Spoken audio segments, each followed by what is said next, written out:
Okey, Assalamualaikum warahmatullahi taala wabarakatuh dan selamat sejahtera kepada semua trader-trader yang berada di luar sana. Hari ini seperti biasa hari Isnin anda bersama saya Amar Yasir, market analyst anda di Torex Asia. So minggu ini adalah minggu pertama pasaran kembali benar-benar aktif. Selepas cuti hujung minggu apabila kecairan kembali normal, pergerakan harga kebiasaannya lebih jujur dan lebih mencerminkan sentimen sebenar pasaran berbanding minggu lepas kalau kita lihat pasaran agak kurang liquidity dan agak kurang pergerakan yang seperti biasa kita lihat. Okey. So tema utama minggu ini ialah untuk mengukur kekuatan dolar Amerika Syarikat serta bagaimana pasaran menilai semula jangkaan kadar faedah di awal tahun ini. Ini akan memberi kesan besar kepada mata wang utama dan juga aset-aset berisiko seperti Bitcoin. So kalau anda memerlukan idea ataupun sebarang strategi dagangan pada minggu ini, jangan lupa tonton video ini sehingga tamat. Okey, mata wang utama kita hari ini kita akan pergi kepada mata wang GBP USD. So GBP USD untuk minggu ini pergerakan menunjukkan pound berada dalam keadaan tertekan. Beberapa kali harga cuba untuk membuat lantunan tetapi setiap kali naik tekanan jualan muncul semula. Ini bukan kerana ekonomi UK tiba-tiba merosot tetapi lebih kepada tekanan daripada mata wang USD yang lebih dominan kepada pasaran pada minggu lepas. Dari sudut mudah faham, pasaran masih melihat USD sebagai mata wang yang selamat dan stabil di awal tahun. Selagi sentimen ini kekal, GBP USD akan kelihatan sukar untuk naik secara konsisten. Apa lagi yang lebih kerap berlaku ialah pergerakan naik turun dalam julat yang sama dengan lantunan jangkaan pendek yang mudah gagal. Untuk minggu ini, GBP USD lebih sesuai dibaca sebagai pasaran range dengan bias yang lebih lemah di mana peluang lebih banyak datang daripada pergerakan jangka pendek bukannya trend menaik yang lebih panjang. Jom kita lihat apa yang berlaku ke dalam pasaran GBP USD. Okey, di hadapan anda ini merupakan carta GBP USD. So, secara kesimpulan, apa yang kita boleh nampak kat sini, movement semenjak daripada 25 November 2025, apa yang kita boleh lihat kat sini, satu pergerakan bullish yang dominan. Okey, pergerakan bullish yang dominan, kenaikan daripada paras harga, paras terendah 1.3015 dan paras harga yang tertinggi pernah dicapai iaitu 1.3564. Okey. So dari sudut technical analysis, kalau kita lukiskan satu channel pergerakan dekat sini sebagai contoh, okey, kita nampak ada satu breakout telah pun berlaku dekat sini, and at the same time kalau kita perasan dekat atas ni ada satu kawasan resistance yang menanti boleh saya consider sebagai kawasan strong resistance dan sepatutnya price akan menolak harga kepada paras resistance yang lebih atas ni lah. Tapi seperti yang kita sebutkan tadi, ada satu paras breakout yang telah pun berlaku di sini di sekitar 1.345, which is kat sini kita perlu perhatikan ada kebarangkalian besar berlakunya price corrections untuk GBP USD. Adakah GBP itu mengukuh ataupun mata wang USD itu melemah, yang mana akan memberi impak kepada carta yang anda lihat di hadapan. Tapi menurut pandangan saya bahawa daripada pergerakan sekarang mungkin akan berlaku yang kita panggil sebagai price correction, mencari paras di sekitar berapa ni, 1.3269 sebelum harga mencari paras resistance di atas. Okay. Siapa yang pernah masuki dalam kelas ataupun basic dalam trading, so dalam sudut technical analysis, sekiranya breakout berlaku ataupun price correction berlaku, maka dia akan mencari paras support yang terdekat di bawah. So dalam kes GBP USD ni kita dapat perhatikan sudut support yang lebih dominan adalah di sekitar paras biru yang telah saya tandakan. Okay. So sama-sama kita perhatikan, sama-sama kita perhatikan apa yang berlaku kepada mata wang GBP USD pada minggu ini.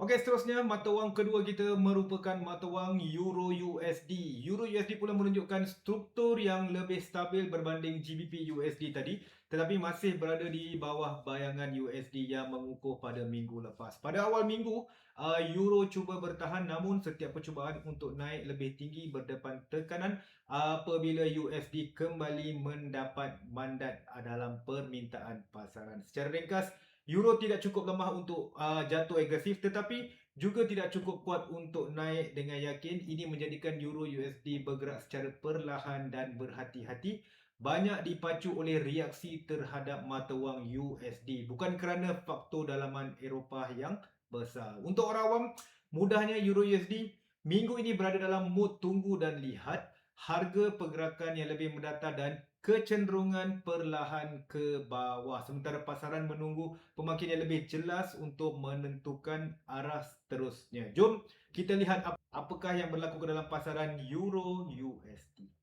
Okey, di hadapan sekarang ini adalah merupakan carta untuk Euro USD. Kalau anda boleh perhatikan, movement Euro USD dan GBP USD tadi tak terlalu banyak beza, tapi anda boleh perhatikan Euro USD lebih ke depan berbanding GBP USD. Kenapa saya cakap macam tu? Kalau anda perhatikan dekat sini, ada satu zone liquidity ataupun resistance berada di paras atas ni.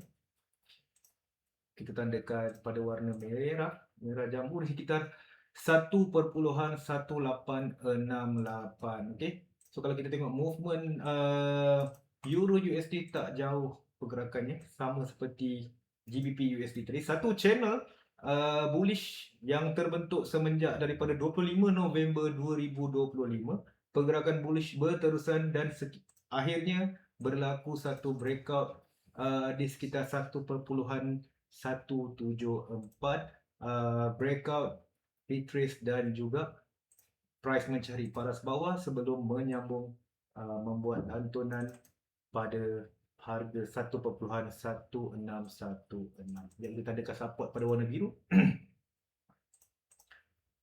Okay. Tapi apa yang anda boleh nampak dekat sini, secara teknikal dia, pattern yang sama seperti mana yang berlaku kepada mata wang GBP USD tadi. Kalau anda recap balik apa yang saya sebut dalam GBP USD tadi, berlaku satu breakout, saya menjagakan paras harga akan mencari paras support yang signifikan berada di bawah sebelum membuat lantunan semula. Tapi dalam kes Euro USD telah pun berlaku, breakout pun telah berlaku, dan price telah pun mencari ataupun telah pun sampai kepada support yang signifikan berada di bawah, dan kini anda boleh lihat price telah pun sedang membuat kenaikan dan yang terkini harga berada di sekitar 1.6765. Jadi bacaan saya untuk untuk Euro USD, price mungkin akan membuat kenaikan mencari semula paras resisten ataupun paras liquidity yang berada di atas yang tak sempat diambil pada harga sebelum ini. So, sama-sama kita lihat apa yang berlaku kepada mata wang Euro USD pada minggu ini. Okey, seterusnya kita akan pergi kepada pasaran yang ketiga ataupun instrumen yang ketiga, iaitu Bitcoin. Bitcoin minggu ini berada dalam fasa yang lebih tenang berbanding sebelumnya. Harga masih berada di paras tinggi, menunjukkan minat yang minat terhadap kripto masih lagi kekal di dalam pasaran. Namun kalau kita lihat, pergerakan menjadi lebih perlahan kerana pasaran mula berhati-hati dengan kecairan dan jangkaan kadar faedah. Okey, so apabila USD kekal kuat, Bitcoin biasanya sukar untuk membuat lonjakan yang lebih besar. Ini kerana kebiasaannya pelabur akan mengambil reaksi berhati-hati, lebih selesa menyimpan tunai ataupun aset defensif sementara menunggu ke mana arah tuju direction ekonomi yang lebih jelas. Akibatnya kalau kita lihat kat situ, Bitcoin banyak bergerak mendata dengan turun naik sederhana pada minggu lepas. Dalam bahasa mudah, Bitcoin pada minggu ini sedang kumpul tenaga. Trend besar masih lagi belum kelihatan, tetapi untuk bergerak lebih tinggi, pasaran memerlukan sentimen yang lebih kuat, sama ada dari sentimen risiko global ataupun perubahan jangkaan kadar faedah untuk pergerakan pasaran kripto itu sendiri. Jom kita lihat apa yang berlaku kepada pasaran kripto minggu lepas. Okey, baik. Instrumen kita yang terakhir iaitu Bitcoin ataupun BTC USD. Di hadapan anda ini merupakan carta BTC USD. Apa yang anda boleh perhatikan, pergerakan mendata oleh BTC USD semenjak membuat kejatuhan pada harga tertinggi pada tahun lepas. Okey, bermula daripada 20 November 2025, kita pergi pada time frame yang lebih besar. Apa yang kita boleh perhatikan? Okey. Paras tertinggi yang pernah dicapai oleh BTC di sekitar 124,513 sebelum membuat satu kejatuhan besar ke paras 86,390, dan kini paras harga yang terkini iaitu di sekitar 92,515, sedikit kenaikan berbanding paras terendah yang pernah dicapai pada 22 November 2025. So kalau anda perhatikan pattern ataupun chart yang berlaku di sekarang, okey, dengan sentimen pasaran yang seperti kita sebutkan tadi, saya menjangkakan bahawa pasaran cenderung untuk mencari paras support yang berada di bawah, iaitu di sekitar 75,026, dan satu lagi kalau kita pergi kepada time frame yang lebih kecil. Kejap, kita pergi pada time frame day 1. Okey, di sekitar dua harga ni. Sebentar. Alright. Di paras harga 73,046. Jadi seperti kita ceritakan tadi, pada awal tahun pergerakan BTC akan lebih perlahan, sedikit perlahan, di mana kalau kita tengok trend pada setiap tahun, awal tahun merupakan satu momen di mana para pelabur memerhatikan dulu terlebih dahulu pasaran, dan anda boleh lihat pasaran agak sedikit perlahan pergerakannya, belum ada satu momentum ataupun pergerakan besar-besaran.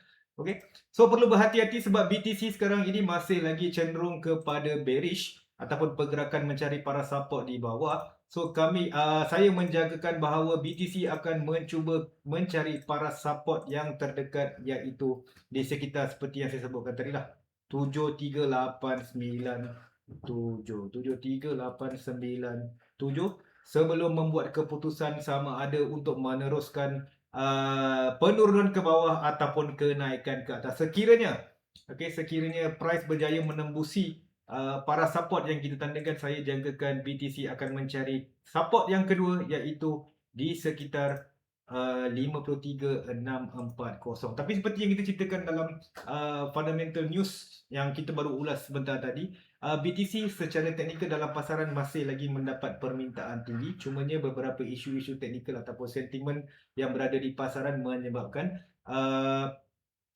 pelabur melarikan sekejap untuk mencari aset ataupun aset-aset yang lebih selamat berbanding mata wang kripto itu sendiri. Okay? So perhatikan dekat sini, sekiranya berlaku seperti apa yang kita jangkakan, maka dekat sini kita perlu membuat keputusan untuk meneruskan position. Yang paling penting, perhatikan reaksi pasaran terlebih dahulu apabila price telah pun sampai ke level-level support ataupun level resistance yang kita tandakan. Itu sedikit sebanyak apa yang berlaku kepada cryptocurrency pada minggu lepas. Okey, itu saja untuk hari ini. 3 mata wang utama kita telah pun ulas, GBP USD, Euro USD dan juga Bitcoin. Pada minggu hadapan seperti biasa hari Isnin kita akan bersiaran kembali untuk ulasan pasaran pada minggu ini. So jika anda masih lagi memerlukan analisa-analisa berkenaan pasaran, jangan lupa bersama dengan Torex Asia, follow dan subscribe kami, dan jika anda mempunyai sebarang komen, drop komen anda di bahagian bawah. InsyaAllah kita akan jumpa lagi pada video akan datang pada Isnin depan. Assalamualaikum dan bye-bye.